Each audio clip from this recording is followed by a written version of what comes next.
motherfucker. Damn, I knocked the dust off that pussy. Damn. You just knocked me off my feet. Hi, Miss Parker. Hi, boy. We gonna let me fuck, Miss Parker? What'd you say, honey? Nothing. I can't even keep a straight face.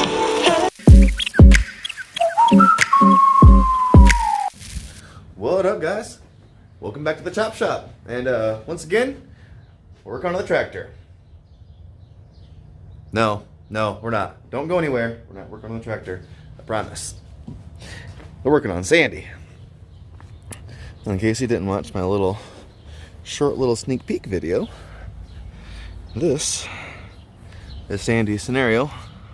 My DJM Dream Beams were at paint last time I talked to those guys, so I imagine I'll probably have them within a week or so. Just got the springs pulled, so it's sitting on bump stops. Should actually sit lower than this. I had 4 inches of clearance from I-beam to bump stop. Obviously the rubber smashed a little bit as it went down, so I probably went down about 5 inches. Theoretically I'll be sitting, probably an inch or two lower than that, but that's about where she is. Rear end is where it is, but I have finally encountered my first problem. If you look, my bed is not sitting on my frame all the way in the back on both sides. Reason being, if you look, I get in here, my drop shackles. My bed is sitting on my drop shackles. Now, I'm sure a lot of people will probably be throwing a fit. Oh, what the fuck? DJM should have thought about that. No, they shouldn't have. These are aftermarket parts, and that is a completely made by me bed floor. Those things do actually fit under a F100 bed floor, to my knowledge. I know in some of the later model, like F150s and stuff, there's a pinch weld you have to knock up, but normally those do fit. I modified that bed. I slammed that suspension, so it's my fault that doesn't fit. What I want to do is, I think, so this bar right here is gonna have to go. I think I'm gonna put the guy in, probably might go ahead and carry it all the way on up. I'm kind of thinking going all the way up around. I probably should have in the first place. But for right now, I'm gonna put this bar in here, and I'll probably do another guy in the center. We'll get this guy out. That will allow the bed to go down all the way. And once the bed is down all the way, I'm gonna fabricate my bumper brackets here. As I've talked about and showed you in previous videos, that bumper normally sits like way down here, and it just looks stupid. I can suck this thing up almost flush with the body line. And I know a lot of guys are like, well, then your bumper's not as low, your truck's not as low. No one gives a shit how low your bumper sits. People give a shit how low your truck, body, and your frame sits. If you're walking around claiming that you're low because your bumper's low, you're not low. So we're gonna suck this bumper up and in so it looks better. Get this bed sitting flush, and I'm excited. Not that I needed another project or things to spend money on, but a guy I met, it was actually through I believe it was a sales ad that I had, just car related. A local guys actually, Peter and Charles. What up? Thanks for tuning in. They actually hit me up. They had some scrap. Well, scrap turned out to be I believe it was a 54, 272 cubic inch Ford Y block V8. Now I don't have the short block itself. It's still assembled, apparently covered and prepped here locally. They're supposed to go grab that for me. But check this, guys. I have everything but that short block. I mean, we got the heads, even the pedals to rockers, the oil pump, which these are rebuildable. Got the little cap for it and everything there. Got the external, I guess it's not external, it'd be a dislocated oil pump, I guess, or filter anyways, kind of like the flathead would have. Oil pan, water pump's locked up. Should replace that anyways. But I mean, distributor, cap, all the pulleys, brackets, valve covers, both heads, timing cover. Even look at these exhaust manifolds. They're mint. There's no cracks in these boys. They're not even rough. The crossover tube here. I mean, push rods. It's everything. Everything is here. We're just missing the short block. Now I don't know if he has the intake manifold and carbon stuff. I also don't know what this was optioned with, whether it be a 2-barrel or a 4-barrel. And I'd hate to say it, because of this is going to get kind of pushed aside, the flathead. Reason being is I think I can throw this together relatively cheap. They said the engine was in really good shape. The guy actually Coyote swapped and Crown Vic swapped the truck that this came out of. So there was nothing wrong with it. He just wanted horsepower, fuel efficiency. Don't blame him one bit. But I think I'm going to try and keep this thing manly stock. I'd love to see it with a 4-barrel manifold on it. If I could find one cheap on eBay or something, or even a factory one. The later, I don't know if the 272s did, but the later models, you could get in 4 barrels. These things made their way up to, I think, 312 cubes later in life. But I said, I think I'm gonna clean up these manifolds, use some bad boys, keep the crossover. I think I might dig in here and clean up the ports, the intake and exhaust ports a little bit. I'm sure they could use some love and definitely pull some power out of them. And I think the only thing I'm gonna do is maybe find like an old Isky cam, or see if maybe the later model 312s came with a little bit more of an aggressive cam. And I think I'm gonna go with like a Hurst kind of Moroso kind of theme. I'm seeing, excuse me, I'm seeing like gold and flat black. I think I'm seeing gold and flat black. Maybe some like white highlights. Maybe we'll do a cool logo on the valve covers or something. But I'm not gonna hot rod the crap out of this thing. I'm gonna bottom rod this back together, gaskets, rings, bearings, bang it together, slap the heads on it, you know, tweak the heads a little bit. There's some horsepower in those things for sure. They're not a good design. They're kind of cool though. If you look, the exhaust ports are kind of close like a Chevy would be. But then the intake ports, rock around over here, are vertical instead of side by side like they normally are. And then it has the typical heat passage for your exhaust to heat your intake manifold. We'll probably block that off. And these rocker pedestals are just super cool, man. It's a cool engine. It's just cool. So we're gonna bottom dollar bring this thing back to life. Not in this episode. It'll be over time. And then I think I'm gonna use the funds that I could potentially fetch from this to then fund I'm not even looking at the flathead. I'm talking about the flathead the whole time. This is my 302, is my Windsor. Flathead's over here. To fund the flathead. And if you don't know, flathead parts are expensive. And I have intentions on, I know this sounds stupid to want to like daily a flathead. That's pretty much my plans, that thing. If I can get it apart, it's gonna get Edelbrock heads, intake manifold with the 4150 flange or 4-barrel. And it's gonna get Holley EFI, a more modern ignition in it. I want to drive the crap out of this flathead, and like I said, I've mentioned putting this in a first-gen Ranger a couple times, and I kind of get like eye rolls and like, why would you do that for people? But I don't know. I've built one. This is my high school truck. I had one of these, and I had a 4.3 260 V8 in it.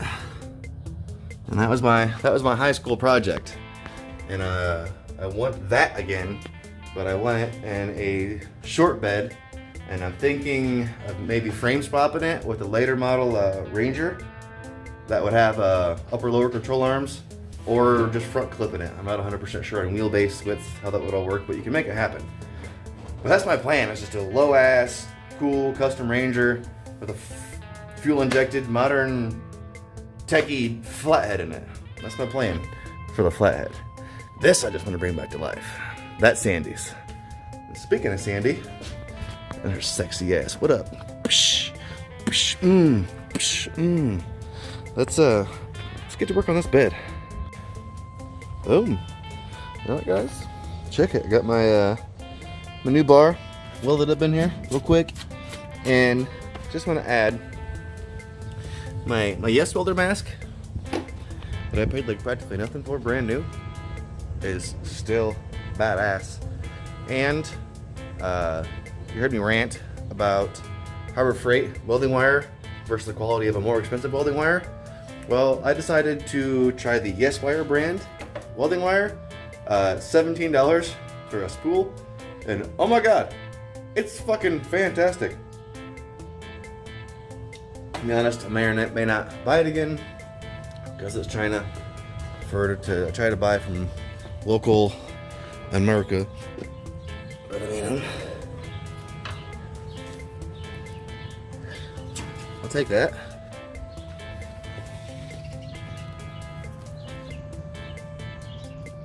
Those welds I've been laying down with the Harbor Freight suck. I got some from Airgas, laid down some good beads with, but there's definitely a difference in brand to brand. So far, I'm super happy with the Yes Welder brand, but I'm probably gonna put this in a tripod real quick, cut them out, and let this bed drop down where it's supposed to be.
Boom. Chickadee check it.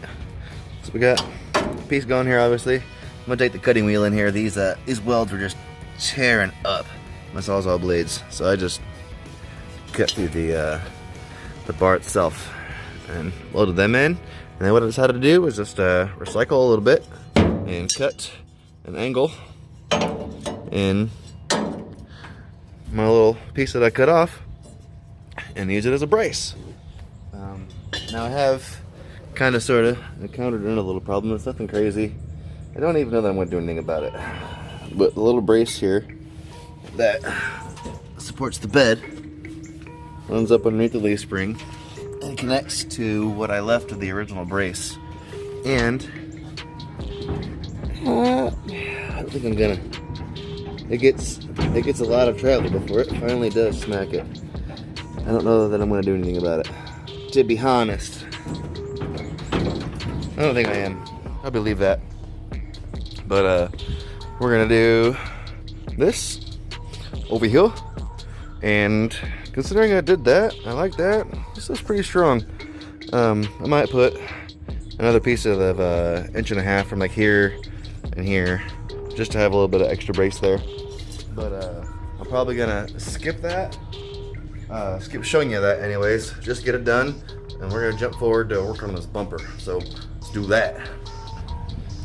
But go.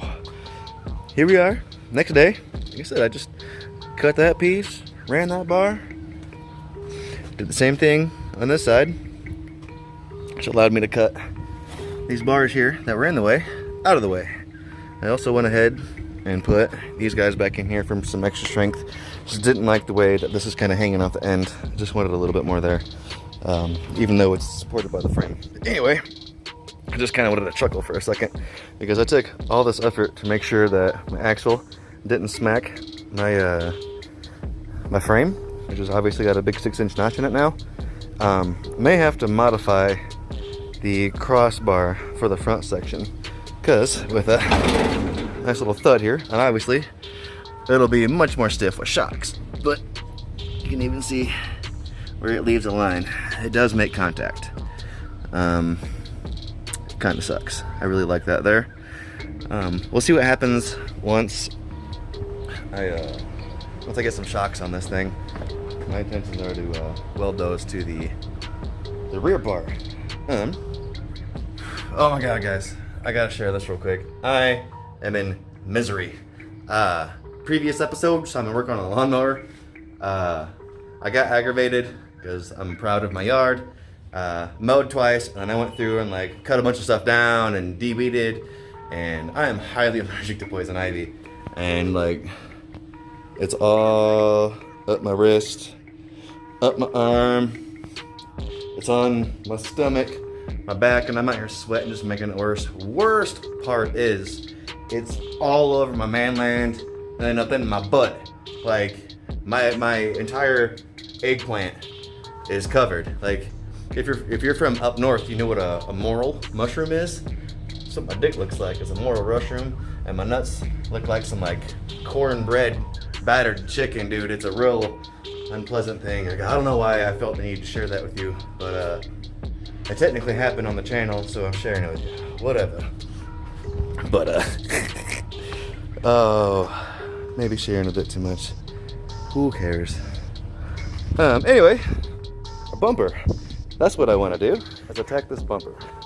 And this bracket right here is still attached. I don't want to use that. Too much crap in my garage. There it is. There it is. Here it be. Here it be. This is the bracket they used to attach the bumper to the frame. I mean, it's heavy duty gauge metal. I may or may not reuse some of it. I went a little something like this. It's kind of bulky.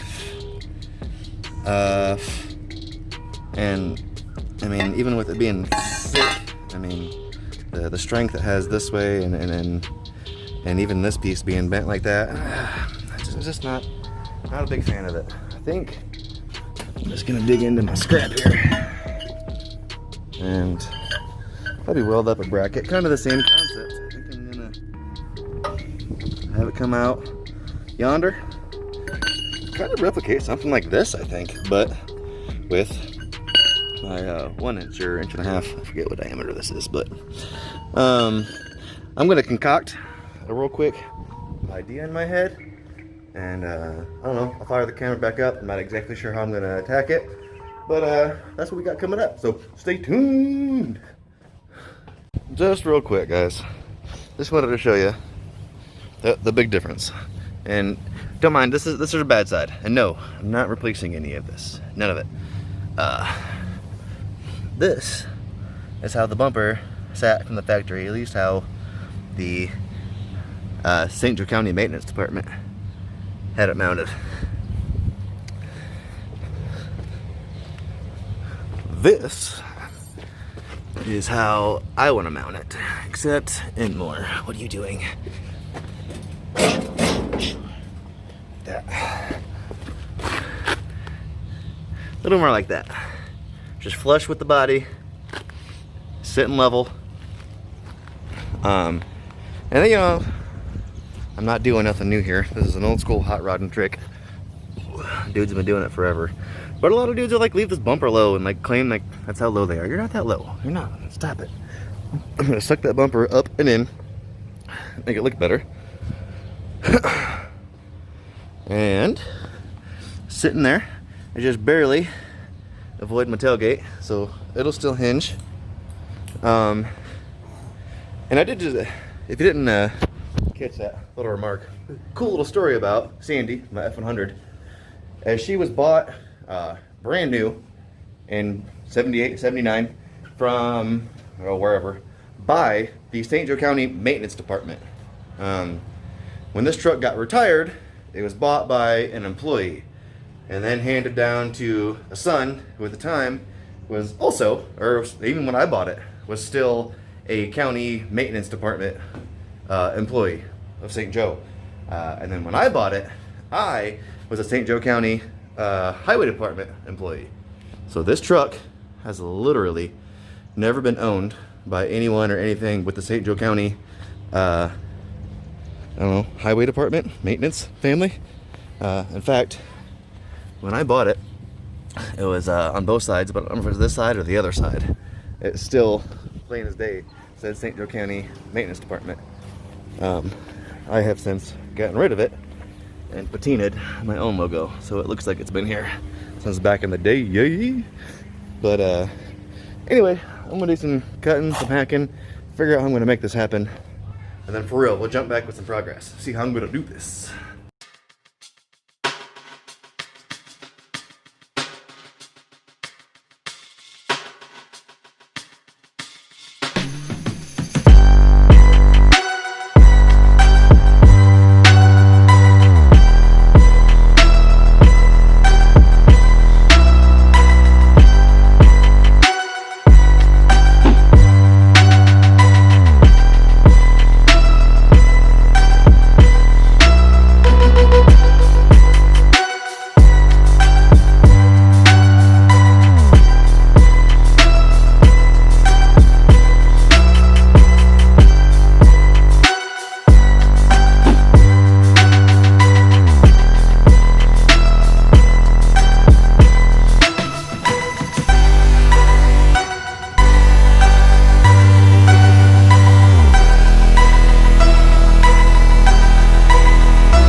Oh, chickadee check it. What I got going on, as you saw me just weld up these brackets real quick.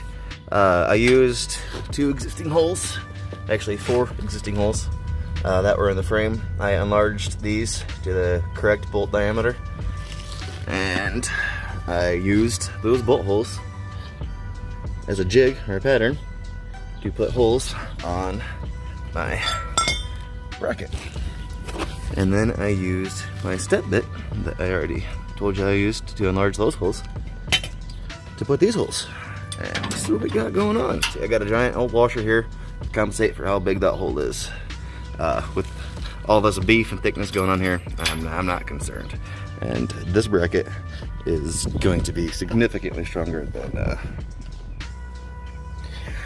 this guy. This is heavy as fuck too. Like, ow! Always in the shin. Fuck my life. But yeah, let's get this other one drilled. We'll get that bumper mocked up in place. Make sure goddamn, I'm gonna die on this video. Make sure the bumper's sitting where we want it to be. Get a band-aid for my shin, or put some glue on it or something, and we'll be right back. Alright guys, so you see you got both brackets bolted tight in place. Clearly ain't going nowhere. Probably, besides my DJM stuff, the best welded and heaviest duty things on the truck thus far. And it's a bumper meant to prevent you from danger or you know, getting hurt during an accident. But this whole grown on there. Right inside the brackets I got here. Slider.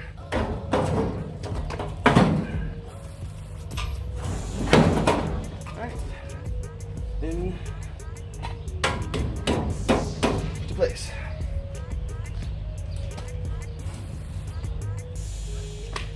Bam. That's it right there. Gimme.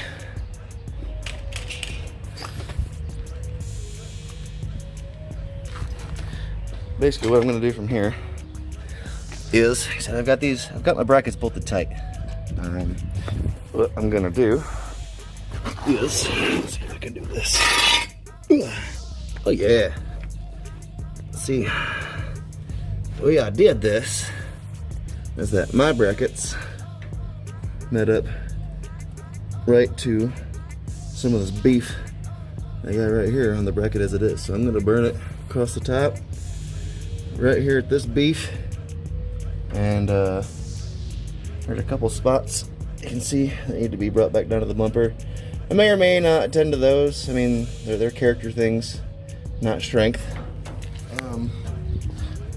At this point in time in the truck, I think fixing like little things like this is kind of dumb and is taking away from like the character of the truck.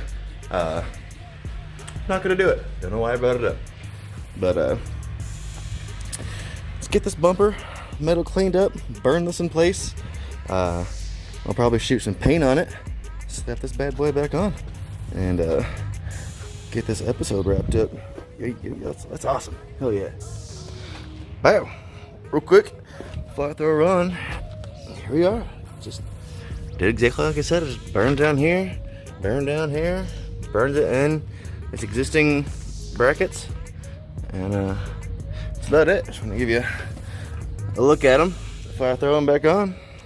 Should slide right back in. There she is. See the heat marks from welding through. Whatever. Need to shoot another coat of paint on it, but see, we got all new, nice hardware on here, and dude, I couldn't ask for more out of this fitting it. The bumper has been hit and has a light twist in it, so I didn't bother kind of trying to level that side, but it's just nice and tight. The body the way I wanted her, and it's not quite flush up to that, but it's just more flush to the front section of the fender. But